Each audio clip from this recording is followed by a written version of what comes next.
오늘 함께 은혜 받을 하나님의 말씀은 창세기 47장의 말씀이 되겠습니다. 이제 50장이 끝이니까 몇 장 남지 않았습니다. 우리가 열심히 또 말씀이 그러한가 잘 상기하는 귀한 시간이 되시기 바랍니다. 창세기 47장의 말씀은 아주 요셉의 그 면모를 잘 드러내는 하나님의 말씀이 되겠습니다. 47장의 말씀은 요셉이 그 아비 야곱과 그 형들과 온 식구들을 고센 땅으로 모셔가지고 그 바로 왕한테 소개하고, 그 다음에 그래서 애굽에 정착할 수 있게 만들고, 두 번째로는 그 이 가뭄이 계속되는 그 상황 가운데서 그들에게 살릴 수 있는 음식 문제, 곡식 문제, 와 또 이 토지 정책을 새로 시행하는 아주 굉장히 훌륭한 정책을 시행하게 됩니다. 그 다음에 마지막으로는 그 아비 야곱이 147세로 떠나게 되는데, 떠나기 전에 야곱이 그 애굽에서의 생활과 또 야곱이 요셉에게 내가 죽은 다음에 나를 우리 조상들이 있는 그 묘지로 가나안 땅으로 나를 꼭 옮겨달라고 그 맹세를 요구합니다. 맹세를 받아내죠. 이런 내용이 되겠습니다. 먼저 그러면 1절부터 6절까지 하나님의 말씀을 함께 같이 읽겠습니다. 창세기 47장 1절로 6절입니다. 요셉이 바로에게 가서 고하여 가로되 나의 아비와 형들과 그들의 양과 소와 모든 소유가 가나안 땅에서 와서 고센 땅에 있나이다 하고, 형들 중 5인을 택하여 바로에게 보이니 바로가 요셉의 형들에게 묻되 너희 생업이 무엇이냐? 그들이 바로에게 대답하되 종들은 목자이온데 우리와 손조가 다 그러하니이다 하고, 그들이 또 바로에게 고하되 가나안 땅에 기근이 심하여 종들의 떼를 칠 곳이 없기로 종들이 이곳에 우거하러 왔사오니 청컨대 종들로 고센 땅에 거하게 하소서. 바로가 요셉에게 일러 가라되 네 아비와 형들이 내게 왔은즉 애굽 땅이 내 앞에 있으니 땅의 좋은 곳에 너 아비와 형들로 거하게 하되 고센 땅에 그들로 거하게 하고, 그들 중에 능한 자가 있는 줄을 알거든 그들로 나의 짐승을 주관하게 하라. 이렇게 1절부터 6절은 요셉이 총리, 애굽 나라의 총리인 요셉이 바로와 함께 형들을 소개하는 내용입니다. 자, 이렇게 고센 땅에 자기 아버지와 형들이 다 왔다고 보고를 합니다. 이럴 때 먼저 한 것은 바로 그 형들이 10명 아닙니까? 형들 10명 중에서 5명을 대표로 뽑아가지고 바로 왕한테 나가는 겁니다. 그랬더니 바로가 그 요셉의 형들을 5명의 형들에게 질문을 던집니다. 너희들은 직업이 뭐냐? 생업이 뭐냐? 이렇게 물어보니까 이미 그들은 다 정답을 다 알고 있습니다. 우리는 목자입니다. 우리 선조 대대로 우리가 이 목축업, 이 목자의 생활을 했다고 이렇게 얘기를 합니다. 이미 요셉이 그렇게 얘기하기로 했죠. 실제로 또 그런 목자이기도 하고. 자, 그래서 그 다음에는 뭐라고 얘기하냐면, 우리가 기근 때문에 여기에 잠시 우거하러 왔으니까 여기 고센 땅에 거하게 했으면 좋겠다고 이렇게 얘기를 합니다. 그랬더니 바로가 애굽에 좋은 땅이 많으니까 좋은 땅에 거하되 특별히 고센 땅에 거하라. 그게 좋은 땅이니까, 목축하기 좋은 땅이라는 얘기죠. 그들로 또 그것뿐만 아니라 그들이 목축을 대대로 했다는 집안이라니까 왕이 또 그 짐승 가축들이 있잖아요. 왕의 가축들도 주관하게 해라. 이렇게 그들에게 이런 일을 맡깁니다. 잘된 거죠. 왜냐하면 이 가뭄이 계속해서 지속되고 그래서 식량이 없으니까 처음에는 이제 돈을 주고 사고 그러니까 또 돈도 없으니까 그다음에 짐승들, 가축들을 갖다 다 팔아서 이제 왕에게 준단 말이에요. 그럼 왕의 짐승은 점점 많아집니다. 근데 왕의 짐승을 누가 관리해요? 바로 이 요셉의 그 형제들이 하게 되고 그러니까 온 땅에 있는 짐승이 다 이 왕의 것이 돼버리잖아요. 그러니까 뭐 이 짐승을 다루는 가장 큰 집단이 되게 되고 나중에 큰 민족을 이루는 좋은 기회를 갖게 되고 또 그 후에는 이제 이 땅까지 토지까지도 사람까지도 다 저당 잡혀가지고 그것도 팔아가지고 그들이 식량을 얻게 되고 그래서 그 다음부터는 이제 소작인 주인은 왕이고 그들은 거기서 일하는 자로서 그렇게 생활을 하게 되는 이 일이라지만은 이 바로 요셉의 형제들은 고센 땅 애굽 땅이랑 섞여 사는 게 아니라 우리도 보세요. 미국에 사는 우리 한인들 보세요. 2세들이 7, 80%가 다 국제 결혼하고 막 섞여 살고 막 그러잖아요. 근데 보세요.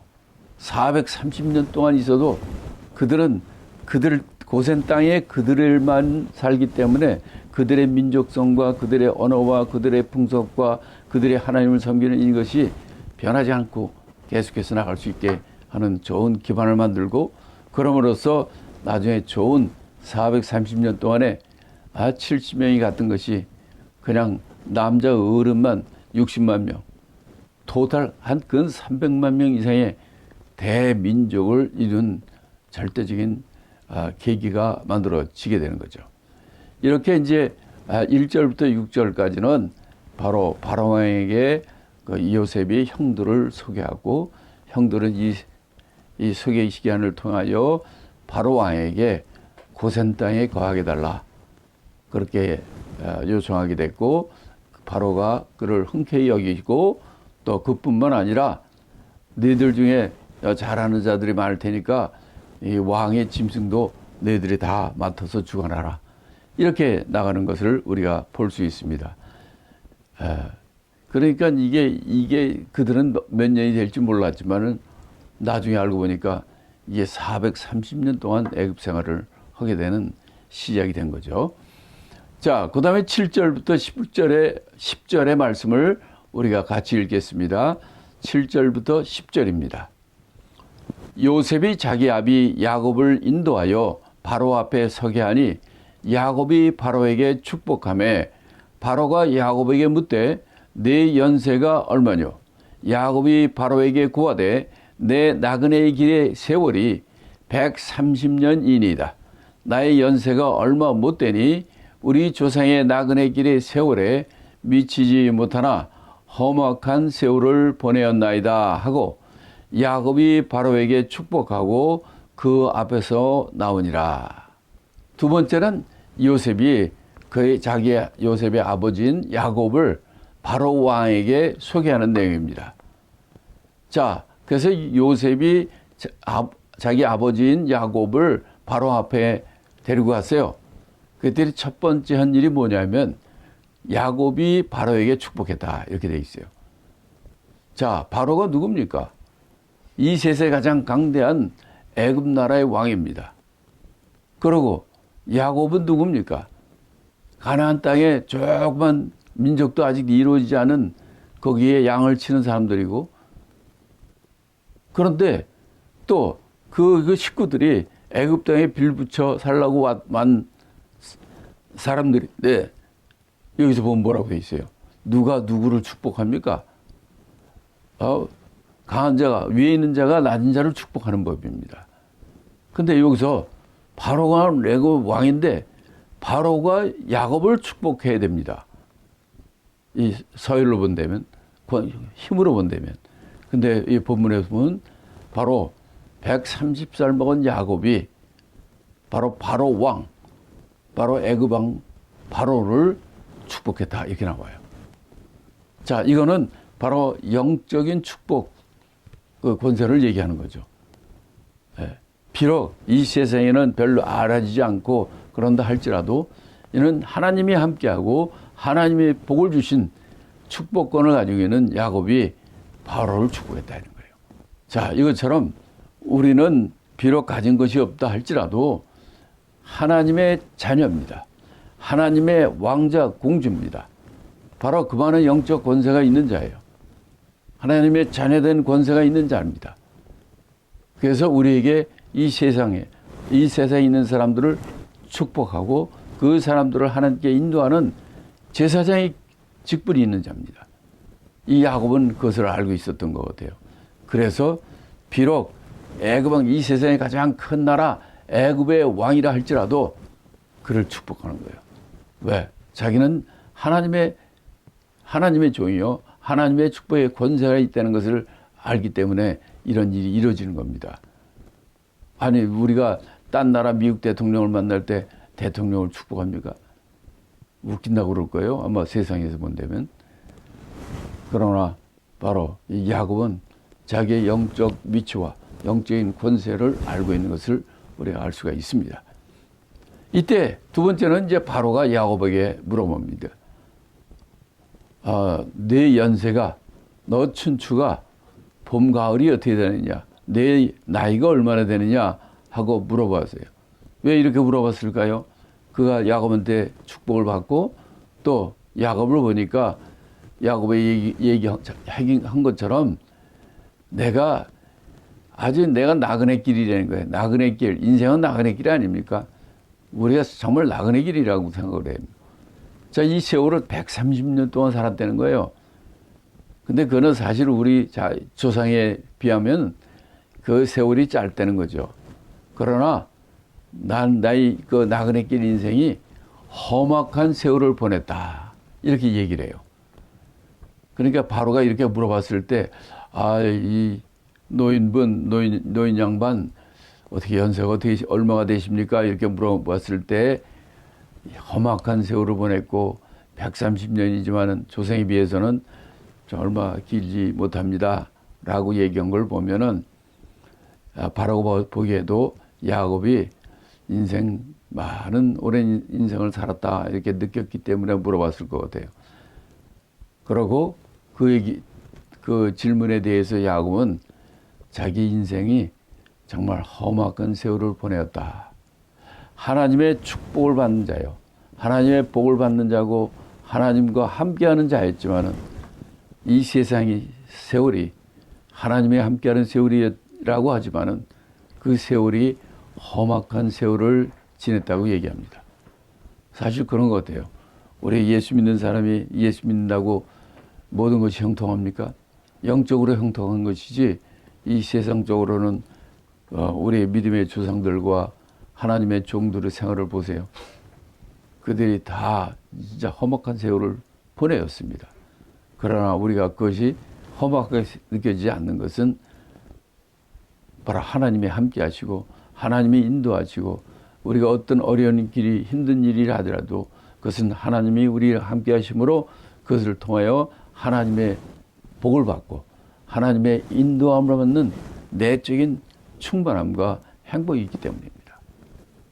자, 그래서 10절에 보니까 또 야곱이 바로에게 축복하고 그에서 나오니라.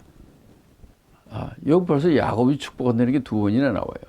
7절에서도 바로에게 축복했고 10절에도 바로에게 축복하고 거기서 이제 나왔다는 거예요. 처음 만날 때와 끝날 때 바로 비록 애굽의 왕이지만 우상을 섬기는 왕이지만 그를 축복했다는 거죠. 바로 우리는 하나님의 자녀로서 하나님의 종으로서 정말 이 세상을 축복하고 이 세상을 하나님께 인도하는 그런 귀한 직책을 가진 자라는 것을 알 수가 있게 됐습니다. 자, 그래서 11절부터 12절을 우리 함께 또 읽어보겠습니다. 11절로 12절입니다. 요셉이 바로의 명대로 그 아비와 형들에게 거할 것을 주되 애굽의 좋은 땅 라함세스를 그들에게 주어 기업을 삼게 하고 또 그 아비와 형들과 아비의 온 집에 그 식구를 따라 식물을 주어 공개하였더라. 그래서 이제 이렇게 다 인사를 바로 왕과의 인사를 다 식구들이 마친 후에 요셉은 실질적인 자기 형제들을 거주할 곳과 그들의 생활할 수 있도록 그 길을 준비합니다. 그래서 간 곳이 어디냐면 애굽에서의 좋은 땅 람세스라는 곳에 그들에게 주어가지고 그 땅이 바로 이 이스라엘 백성의 기업으로 삼게 했다는 거예요. 람세스라는 것은 우리가 고센 땅에 살게 해달라고 했잖아요. 고센 땅이 람세스입니다. 예를 들어서 우리가 여러분이 사는 곳이 어디입니까? 어떤 사람은 여기가 제가 사는 곳이 어떤 사람은 일리노이주니까 이게 일리노이주에 살다 이러고 얘기해보는 사람도 있고, 어떤 사람은 이게 시카고 지역이니까 나는 시카고에 산다 이렇게 얘기하는 사람도 있고, 또 어떤 사람은 내가 사는 이 지역이 시카고의 여러 조금 타운이 그 도시가 있지 않습니까? 거기에 노스브릭이라든지 나이스라든지 데스플레인이라든지 이렇게 똑같은 지역이지만 그 명칭의 여러 가지 나올 수가 있어요. 똑같습니다. 고센 땅이 바로 고센 땅은 그 넓은 경계를 얘기하지만 그 안에 람세스라는 고센 땅에 좋은 땅이 있습니다. 거기에 특별히 이들에게 살 수 있도록 해줬다는 얘기고, 또 그렇게 한 다음에 그 땅만 준 것이 아니라 이건 지금 가뭄이 지금 몇 해째 계속 7년을 토탈 7년이 오는 중간에 있지 않습니까? 그랬을 때 먹을 것이 제일 중요하죠. 이때 바로 요셉은 그 자기 아버지와 형들과 온 식구들에게 식물을 주어 그들이 먹고 살 수 있도록 이렇게 다 했다는 겁니다. 자, 이렇게 정말 모든 면에 있어서 정말 하나님의 심정으로 자기의 모든 식구들을 이렇게 살 수 있도록 이렇게 요셉이 준비하고, 하나님께서 요셉을 미리 준비시켜서 이렇게 이 문제를 해결해 나갈 수 있도록 했다는 얘기죠. 그렇게 하여 드디어 야곱과 그의 모든 자손들이 애굽에 정착하게 된 겁니다. 그래서 이스라엘 백성들이 세워진 거죠. 애굽의 다른 이름이 이스라엘이니까. 자, 그러면 13절부터 17절까지 말씀을 함께 읽겠습니다. 13절로 17절입니다. 기근이 더욱 심하여 사방에 식물이 없고 애굽 땅과 가나안 땅이 기근으로 쇠약하니 요셉이 곡식을 팔아 애굽 땅과 가나안 땅에 있는 돈을 몰수히 거두고 그 돈을 바로의 국으로 가져가니 애굽 땅과 가나안 땅에 돈이 지난지라 애굽 백성이 다 요셉에게 와서 가로되 돈이 진하였사오니 우리에게 식물을 주소서. 어찌 주 앞에서 죽으리이까? 요셉이 가로되 너희의 짐승을 내라. 돈이 진하였은즉 내가 너희의 짐승과 바꾸어 주리라. 그들이 그 짐승을 요셉에게 끌어오는지라. 요셉이 그 말과 양떼와 소떼와 나귀를 받고 그들에게 식물을 주되 곧 그 모든 짐승과 바꾸어서 그 해 동안에 식물로 그들을 기르니라.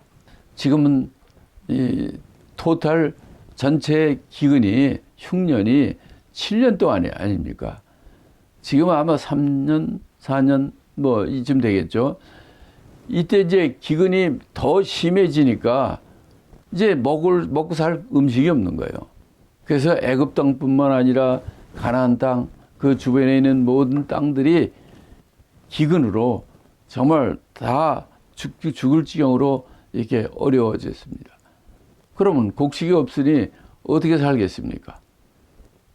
단 한 곳, 바로 요셉이 준비한 애굽 땅 창고에 곡식이죠. 그러니까 그 외 모든 지역은 곡식이 없는 거예요. 그래서 요셉은 이때 그 곡식을 팔아가지고 애굽 땅뿐만 아니라 가나안 땅에 있는 돈을 갖다 몽창 다 거뒀다는 거예요. 그러니까 이 바로 애굽의 왕의 그 재정 상태, 왕이 이 세상에 있는 돈을 다 쓸어 모은 거죠. 그러니까 이것도 시간이 지나니까 어떻습니까? 사람들이 식물이 없으니까, 곡식이 없으니까 자기가 가지고 있던 돈도 다 끄집어내가지고 곡식을 살 수밖에 없는 거죠. 그래가지고 결국은 애굽 땅에 있는 모든 백성들과 가나안 땅에 있는 모든 사람들 돈들이 다 이제 없어진 거예요. 먹을 게 없으니까 곡식을 먹지 않으면 다 죽으니까 돈이 무슨 소용이 있습니까? 죽는데. 그래가지고 이 땅에 있는 모든 재물, 돈이 다 애굽 궁전으로 다 들어간 거예요. 그렇게 사람들이 이제 돈도 다 떨어지니까 우리 돈이 하나도 이제 없는데 우리가 어떻게 그냥 죽을 수 있습니까? 우리에게 또 뭘 곡식을 주시오 라고 사람들이 쫓아오기 시작하는 거예요. 이럴 때 그 요셉의 바로 이 곡식, 요셉의 그 양곡, 그 정책의 그 다음 순서는 어떤 순서로 넘어가냐면, 그래, 이제 돈도 다 떨어졌다고, 맨 처음엔 식량이 떨어졌습니다. 그 다음에 이 돈 갖고 사는데 돈도 다 떨어졌어요. 그 다음에는 이제 요셉이 너희들이 가지고 있는 가축, 그 짐승을 다 내라. 너에게는 짐승을 다 나에게 주면 내가 양식을 주겠다.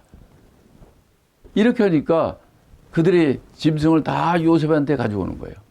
그 요셉이 그 짐승들을 받고 그들에게 곡식을 내주는 이 일을 하게 되는데, 이 말이 쉽지 이게 얼마나 복잡하겠습니까? 양은 양대로, 말은 말대로, 소는 소대로, 나귀는 나귀대로, 새끼는 얼마, 또 작은 거는 얼마, 큰 놈은 얼마, 몇 살짜리는 얼마, 또 몇 살짜리라도 건강한 거, 약한 거, 이거 다 아이템화이즈 해가지고 이걸 해서 곡식하고 바꿔주는 거 아닙니까? 이것도 철저하게, 균등하게, 아니 철저하게, 투명하게 이렇게 해줘야 되지 않습니까? 하여튼 여기는 자세히 나오지 않지만 요셉이 모든 사람들의 불만을 잠재우고 모든 사람에게 아주 공평하게, 아주 정당하게, 아주 불만이 없도록 이렇게 잘 했다는 것을 우리가 알 수 있는데, 그래가지고 그들에게 이제 곡식을 줬다는 거예요. 그러면 이 많은 짐승을 어떻게 하겠습니까? 그러니까 요셉이 자기 아버지 야곱과 그 형제들이 고센 땅에 있으면서 그들이 가축을 치잖아요. 근데 이 수많은 가축들이 오잖아요. 원래 애굽 사람들은 가축을 치는 일을 천하게 여겨서 그런 일을 가까이 하지 않았습니다. 그러니까 바로 야곱의 그 아들들이, 요셉뿐만 아니라 그 모든 이들이 애굽 나라의 가장 귀한 일을 감당하는 부서가 된 거예요. 원래 왕이 부탁을 했잖아요. 왕에 딸린 모든 왕의 짐승들을 너희들이 관리해달라 이렇게 얘기했잖아요. 그런데 이제 모든 애굽에 있는 짐승들을 다 식량과 바꿔보니까 이게 엄청난 아주 실권을 가진 그런 부서가 되게 되는 거죠. 그러나 그렇게 해서 이것을 했지만은 이제 이들 원래 이거를 짐승들을 다루는 목축업을 했던 사람들이기 때문에 이들을 잘 관리했던 것 같아요. 이거는 우리가 그 당시에 왔을 때는 이 사람들도 그렇고, 우리가 먹을 거 없으니까 애굽으로 온 거고, 애굽에 와서 우리가 몇 년 여기 있다가 또 이제 형편이 나면 우리 하나님 주시는 약속의 땅으로 돌아가야지 라고 생각했을 거예요. 근데 하나님의 계획은 다른 거예요. 아니, 이미 아브라함 때 아브라함에게 약속했잖아요. 내 후에 너희가 애굽으로 가서 400년 동안 너희들이 거기서 살다가 거기서 나오게 될 것이다 라고 얘기했어요. 바로 이게 이 사건이에요. 이 사건을 통하여 그들은 알지 못했지만 하나님의 계획은 이들이 400년 동안 이상이나 바로 애굽 땅에서 있을 것을 아시겠고, 또 이거를 나는 목적은 바로 무엇입니까? 바로 70명밖에 안 되는 야곱의 식구들이 바로 하나님의 약속대로 큰 민족을 이루고 바로 가나안 땅에 다시 돌아온다는 그 하나님의 약속을 준비시키고 실현시키는 겁니다. 그러기 위해서 그들만 살 수 있는 바로 고센 땅, 라암세스, 그 땅을 그들에게 주고, 그들이 정말 이 애굽 땅에서 가장 중요하고 가장 큰 일을 하는 바로 목축업, 짐승들을 관리하고 다루고 키우고 하는 이 모든 일을 하는 최고의 중요한 부서가 되게 됐고, 이런 상황을 통해서 그들은 정말 더욱더 번성하고 더욱더 인구가 많아지고 큰 민족을 이루게 되는 기초가 만들어진 것입니다. 그러나 그 당시에는 아무도 알지 못했죠. 근데 하나님은 그런 계획을 가지고 이렇게 그들을 준비시켰던 것입니다. 우리의 삶도 그래요. 우리는 왜 나한테 이렇게 어려운 일이 있는가? 왜 나는 이렇게 뭐든지 잘 안 되는가? 왜 이렇게 힘들게 하는가? 그런 불만을 많이 하잖아요. 근데 하나님의 시간표, 하나님의 각도에서 보면은 딱 너희가 우리에게 필요한 때예요. 그렇기 때문에 그런 일이 있을 때 요셉처럼 그걸 가지고 불평하지 않고 하나님께 감사하고 나중에 일을 다 준비하여, 그래서 그가 총독까지 되고, 총독이 돼서도 하나님이 그 일을 위해서 최선을 다할 때 하나님께서 그뿐만 아니라 그의 온 동족들, 식구들, 형제들 통해서 큰 나라를 이루고 하나님의 약속을 이뤄나는 가장 큰 기반을 만들게 된 것입니다.